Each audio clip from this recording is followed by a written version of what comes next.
जय हिंद दोस्तों, mission success happy में आप सभी का स्वागत है। फ्रेंड्स, बिहार पुलिस से संबंधित प्रतिदिन प्रैक्टिस सेट ला रहे हैं और यह सभी सिलेक्टेड क्वेश्चन है। बहुत ही बेहतरीन क्वेश्चन है। आपको एग्ज़ाम में हमेशा पूछे जाते हैं।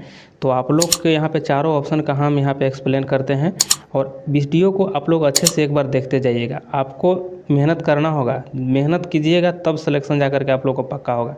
तो इसलिए आप लोग कड़ी से कड़ी मेहनत कीजिए और देखिए आप लोग के पास 75 दिन लगभग टाइम बचे हुए हैं। इसी 75 दिन में आप लोग को मेहनत करना है। तो चलिए कम समय लेते हुए स्टार्ट करते हैं और वीडियो में देखिए कि कैसा कंटेंट है आप लोगों का, यहाँ पे कैसा मिल रहा है। ये सभी आप लोग देखते जाइए और आप लोग लाइक ज़रूर एक बार कीजिएगा। तो चलिए पहला क्वेश्चन यहाँ पे देख लेते हैं। सैंडल पीक पर्वत शिखर कहाँ अवस्थित है? तो कहाँ हो जाएगा यह? तो इसका देखिए बताइएगा आंसर। इसका ऑप्शन एक हो जाएगा सही कि अंडमान निकोबार में हो जाएगा।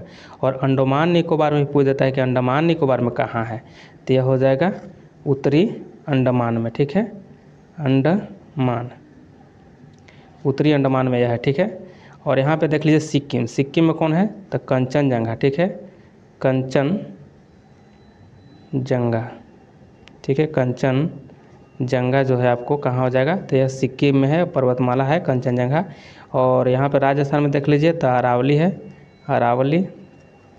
और इसकी अगर चोटी की बात किया जाए, सर्वोच्च चोटी की बात किया जाए तो गुरु शिखर है। ठीक है, गुरु शिखर है, गुरु शिखर है। ठीक है, गुरु शिखर। इसकी ऊंचाई कितना हो जाएगा गुरु शिखर का? तो गुरु शिखर का 1722 मीटर ऊंचाई है। केरल में कौन है? तो केरल में आपको हो जाएगा अनाईमुडी हो जाएगा। ठीक है, अनाईमुडी। अनाईमुडी कहाँ है? तो केरल में है। ठीक है, और यह हो जाएगा प्रायद्वीपीय भारत का सबसे ऊंचा पर्वतमाला है, अनाईमुडी केरल में है। चलिए आगे नेक्स्ट क्वेश्चन देखते हैं। यहाँ पे देखिए कि 10 डिग्री चैनल किसको जोड़ता है? तो 10 डिग्री चैनल किसको जोड़ता है?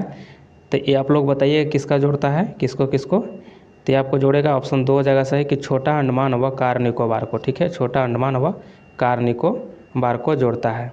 यहाँ पे देखिए मिनिकॉय व लक्षद्वीप है। ठीक है, मिनिकॉय और लक्षद्वीप है। तो यह कितने डिग्री चैनल के द्वारा जोड़ा जाता है? तो यह 9 डिग्री। ठीक है, 9 डिग्री चैनल के द्वारा जोड़ा जाता है। मालदीव और मिनिकॉय है। ठीक है, मालदीव और मिनिकॉय है। तो यह कितने से जोड़ा जाता है? तो यह 8 डिग्री चैनल के द्वारा जोड़ा जाता है। दक्षिणी अंडमान व लघु अंडमान है। तो इसको देखिए दक्षिणी अंडमान और लघु अंडमान को, तो यहाँ देखिए यहाँ पर जोड़ने वाला जो चैनल है यह है आपको डंकन पास है। ठीक है, डंकन पास। ठीक है, इसको याद रखिएगा, डंकन पास के द्वारा जोड़ा जाता है दक्षिणी अंडमान व लघु अंडमान। अच्छा, इसको याद कैसे करिएगा? तो इसको याद करिएगा इस तरह से। देखिए पहले हम यहाँ लिख देते हैं। यहाँ हो जाएगा आपको, ये हो जाएगा 9 डिग्री। ठीक है, ये हो जाएगा 9 डिग्री, ये आपको 10 डिग्री और ये हो जाएगा 8 डिग्री। ऐसे याद कीजिएगा कि 8 मम्मी, इस तरह से याद रखिएगा, 8 मम्मी 9 मील चलकर यहाँ पे देखिए कि छोटा अंडमान और निकोबार है तो 10 आना लाया। ठीक है, यहाँ पे याद रखिए कैसे कि 8 मम्मी 9 मील चलकर 10 आना लाया। ठीक है, यानी 10 डिग्री अंडमान और निकोबार, 10 आना लाया। इस तरह से याद रखिएगा तो आप लोग को याद हो जाएगा। ठीक है, और यह आप लोग देखिए लिए कि यह आपको डंकन पास है। और एक पूछा जाता है आपको तमिलनाडु और श्रीलंका से जोड़ने वाली, तो पाक खाड़ी और चाहे पाक स्ट्रेट। ठीक है, पाक स्ट्रेट या पाक खाड़ी, तमिलनाडु और श्रीलंका के बीच। चलिए नेक्स्ट क्वेश्चन आगे देखते हैं कि भारत का क्षेत्रफल है। तो भारत का क्षेत्रफल इसमें से कितना हो जाएगा? आप लोग ऑप्शन देखिए। यहाँ देखिए आपको हो जाएगा 32,87,263 वर्ग किलोमीटर हो जाएगा। ठीक है, ऑप्शन यहाँ पे एक आपको सही है। चलिए नेक्स्ट क्वेश्चन आगे यहाँ पे देखते हैं कि भूमध्य सागर का द्वार किसे कहा जाता है? भूमध्य सागर का द्वार जिब्राल्टर को कहा जाता है। ऑप्शन आपको 4 इसमें सही हो जाएगा, ऑप्शन 4 सही इसका है। यहाँ पे देख लेते हैं और आगे। यहाँ पर है आपको जो मिस्र को क्या कहा जाता है? तो नील नदी का देन। ठीक है, नील नदी का देन कहा जाता है मिस्र को। ठीक है, जापान जो है, जापान को कहा जाता है सूर्योदय का देश। ठीक है, सूर्योदय का देश कहा जाता है जापान को। अफ्रीका को कहा जाता है अंध। ठीक है, अंध महाद्वीप, अंध महाद्वीप कहा जाता है अफ्रीका को। ये सभी याद रहे। चीन को कहा जाता है हांगहो नदी का, ठीक है। चीन का शोक अगर पूछे जाए तो हांगहो नदी को कहा जाता है चीन का शोक। नेक्स्ट क्वेश्चन आगे देख लेते हैं। यहाँ देख लेते हैं 1907। देखिए 1907 में जो सूरत अधिवेशन का अध्यक्षता किसने किया था, तो देखिए सूरत में किसने किया था, तो इसमें किया था रास बिहारी घोष के द्वारा किया गया था, ठीक है। इसमें रास बिहारी घोष के द्वारा किया गया था। तो जो इनकी बात नहीं रास आया, ऐसे याद कर सकते हैं लॉजिक लगा करके कि इनकी बात को रास नहीं आया, इसीलिए यहाँ पे फूट पड़ गया था, ठीक है। फूट पड़ गया था गरम दल और नरम दल में रास बिहारी घोष की अध्यक्षता में। और ये सब मिले थे कहाँ, तो मिले थे 1916 में, ठीक है। 1916 में लखनऊ अधिवेशन में, याद रखिएगा लखनऊ अधिवेशन में क्या बोला गया कि हम लोग में फूट हो गया था उस समय, रास बिहारी के रास नहीं आया बात थे तो फूट हो गया, अब हम लोग एक हो गए हैं। और यहाँ पे जाकर के इनके अंबिका चरण जी के चरण में जाकर के सभी गिर गया और बोला कि हम लोग, एक लॉजिक हम बता रहे हैं, ऐसी बात नहीं थी कि हमको अब साथ कर लीजिए। और सभी जाकर के जो गरम दल थे वह जाके इनके चरण में गिर गया। और इसी समय में जब ये जो मुस्लिम लीग था वो भी जाकर के इनसे मिल गया था, एक साथ हो गया था, ठीक है। और यह हुआ था 16 में। और एनी बेसेंट जो बने थे यह बने थे 1917 में, ठीक है। 1917 में कहाँ में इसकी अध्यक्षता हुई थी, तो कलकत्ता में हुआ था, ठीक है, कलकत्ता में हुआ था। और विशन नारायण धैर्य यह भी कहाँ हुआ था, तो यह भी कलकत्ता में हुआ था, ठीक है, कलकत्ता में हुआ था। और कलकत्ता में जो हुआ था तो इसी समय जन गण मन अधिनायक जो गाया गया था, यह गाया था 1911 में, ठीक है, 1911 में, याद रखिएगा इस बात को।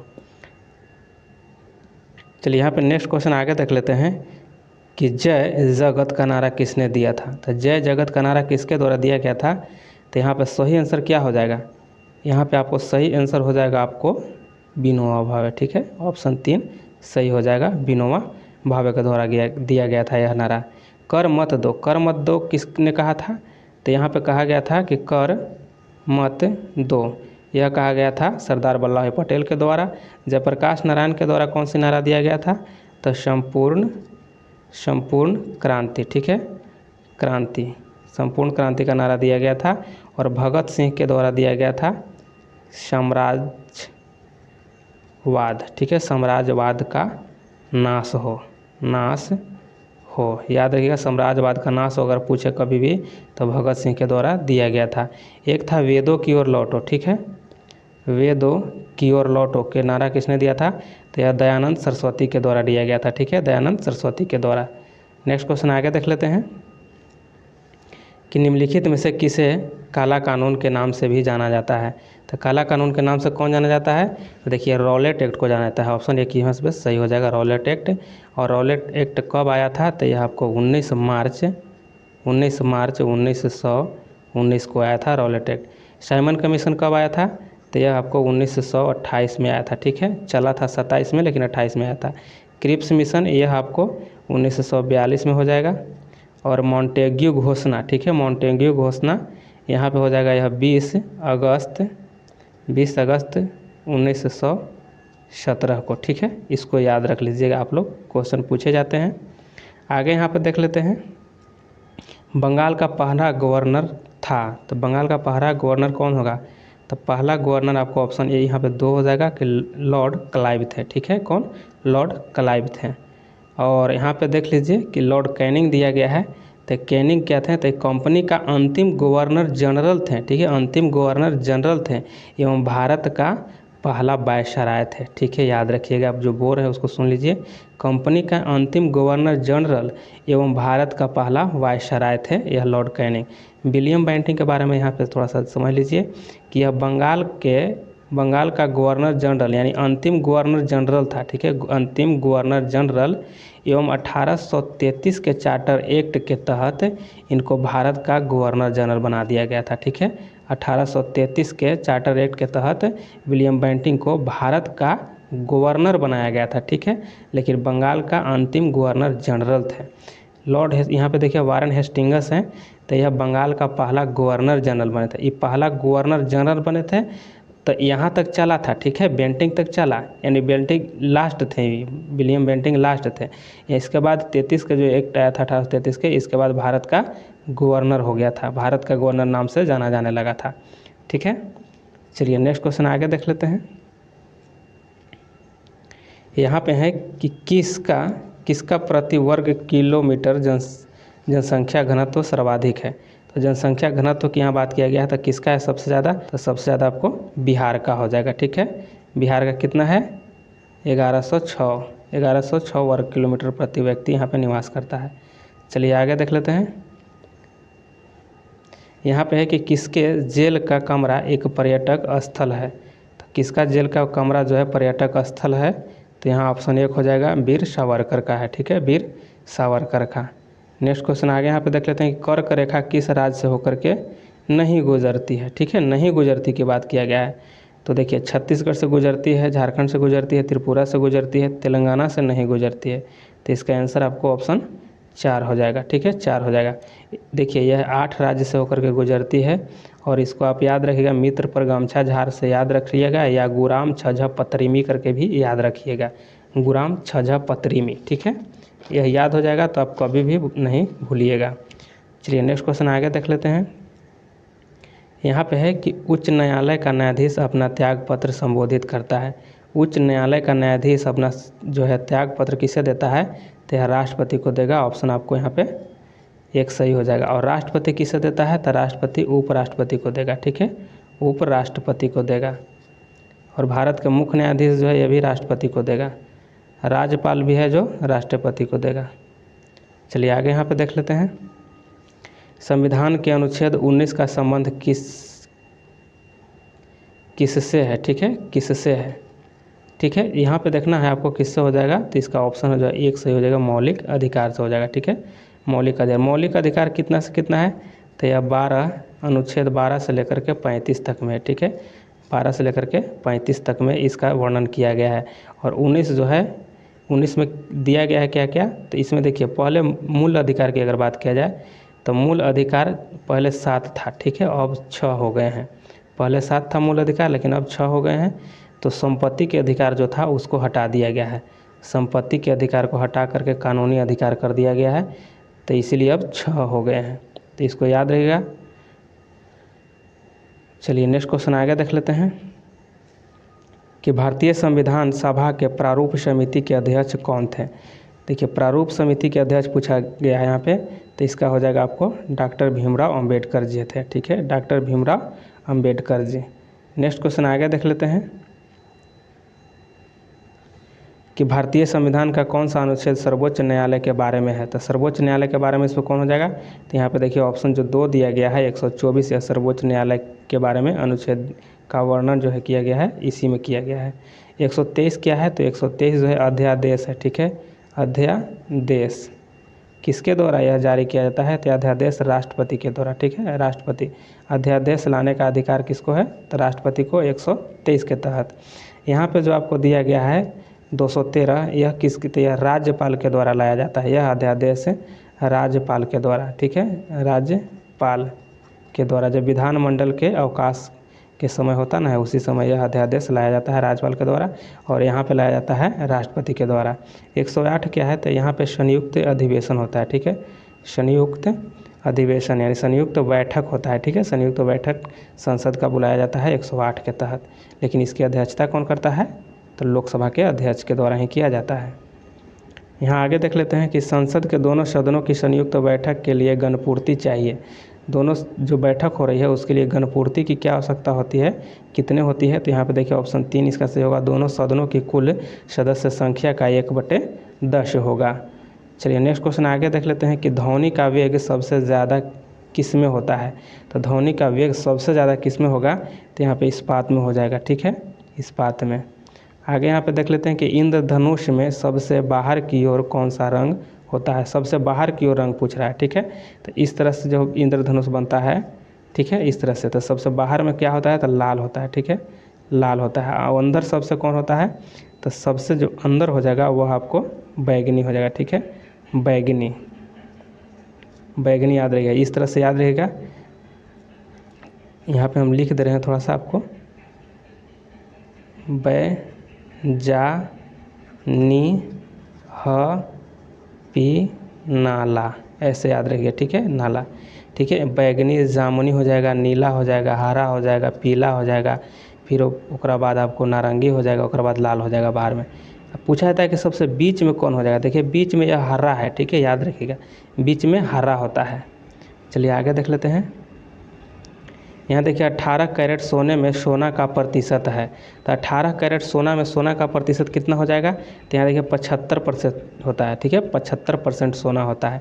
देखिए 24 कैरेट का सोना होता है, ठीक है, कैरेट 24 कैरेट का मतलब होता है 100%, ठीक है, कितना 100% होता है, ठीक।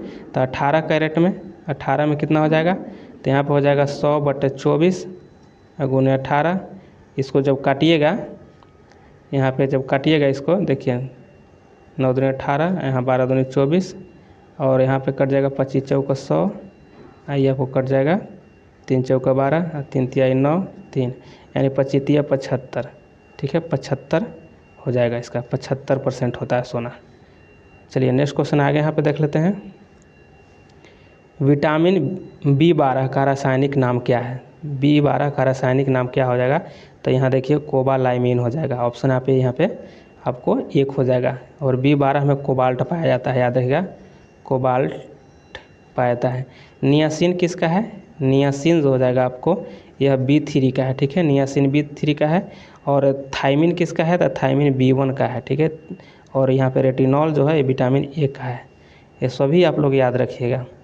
चलिए नेक्स्ट क्वेश्चन आगे देख लेते हैं कि भारत का उच्चतम असैनिक पुरस्कार निम्नलिखित में से कौन सा है। असैनिक पुरस्कार की बात किया गया है, ठीक है। तो ये भारत रत्न जो है ना असैनिक पुरस्कार है, ठीक है, बाकी सभी सैनिक पुरस्कार है, याद रखिएगा। और असैनिक के मतलब यह जो है आपको भारत रत्न, यह क्या है, तो यह नागरिक पुरस्कार है, ठीक है। भारत रत्न सर्वोच्च नागरिक सम्मान है, इसको याद रखिएगा। चलिए आगे देख लेते हैं। यहाँ पे देखिए हिंदी का क्वेश्चन है कि मृगनयनी में कौन सा समास है। तो मृगनयनी में कौन सा समास हो जाएगा, तो इसका हो जाएगा आपको कर्मधारय हो जाएगा। ऑप्शन यहाँ पे 2 से हो जाएगा, कर्मधारय हो जाएगा। आगे यहाँ पे देख लेते हैं कि तन मन धन में कौन सा समास है। तन मन धन में कौन सा समास है, तो यहाँ पे हो जाएगा आपको द्वंद्व समास, ठीक है, द्वंद्व समास हो जाएगा, द्वंद्व समास। नेक्स्ट क्वेश्चन आगे देख लेते हैं कि दशानन किस प्रकार का शब्द है। दशानन किस प्रकार का शब्द है, तो हो जाएगा योगरूढ़ है, ठीक है, योगरूढ़ है। नेक्स्ट क्वेश्चन आगे देख लेते हैं। सभी क्वेश्चन प्रीवियस ईयर का क्वेश्चन इसको सिलेक्ट किए हैं। खर, खर का पर्यायवाची शब्द होगा, तो खर का पर्यायवाची क्या हो जाएगा, खर का गधा हो जाएगा, ठीक है, गधा। गधा का और क्या होता है, धूसर होता है, ठीक है, धूसर। फिर होता है सितवाह, सितवाहन, ठीक है, शीतला वाहन होता है, सॉरी शीतला वाहन होता है। चलिए आगे देख लेते हैं। धनवान का, यहाँ पे देखिए कि धनवान का विलोम शब्द है। देखिए इसमें धनवान का विलोम हो जाएगा, ऑप्शन 1 हो जाएगा अंकिंचन हो जाएगा, ठीक है, अकिंचन, ये आपको सही हो जाएगा। चलिए फ्रेंड्स आपको क्वेश्चन यहाँ पे समाप्त हुआ, और आप लोग एक बार शेयर लास्ट में ज़रूर कर दीजिएगा।